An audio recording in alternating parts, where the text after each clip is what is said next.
Part C, sketch the curve, identifying all the stationary points, including their nature.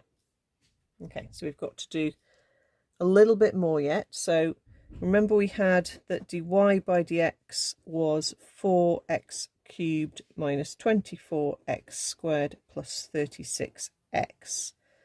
So if we're looking for the stationary points now, we want to put our gradient equal to 0.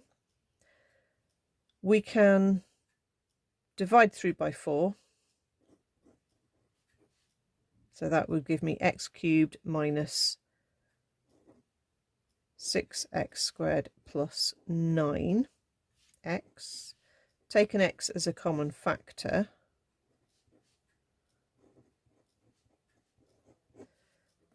That quadratic is then going to factorise, but it's actually going to factorise into the same bracket twice. Okay, so we get x is 0 or x is 3. Now remember, we already knew 3,27 was a point of inflection, but it's also must be a stationary point. Okay, so it's a stationary point and a point of inflection. Okay, x is 0 wasn't in our it wasn't in our point of inflection, so it must be a stationary point that's probably a max or a min. Okay, we find the y coordinate. The y is just 0 as well. If I sub x equals 0 into the second differential, I'll figure out what sort of stationary point this is. So 12 times 0 minus 48 times 0 plus 36 is just 36, which is positive. Draw a positive smiley face and you can see it's a min.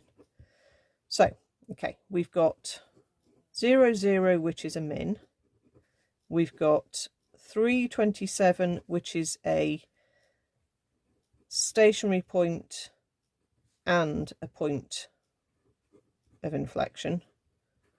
And we had 1,11, which is just a point of inflection. Okay, so with all of that, do we then see how the sketch is going to look?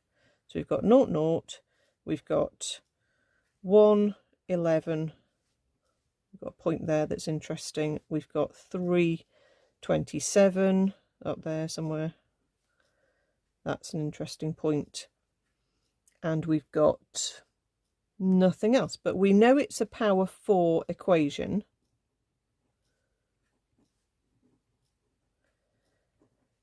When you have an even power graph, it will always start up at the top left and end up at the top right. Okay, that makes sense because we know our 0, 0 is a minimum, so it's basically going to disappear up on to that top corner somewhere.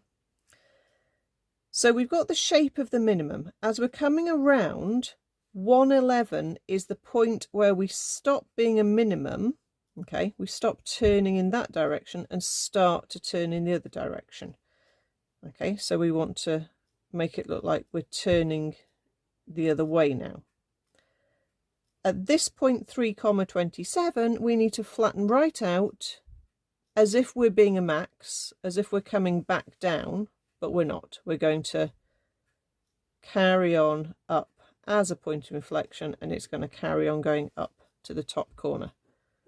So we've got a point of inflection between stationary points, where it's where your sense of turning alters. Okay, we've got a point of inflection which is also a flat gradient, but again the sense of turning is changing there.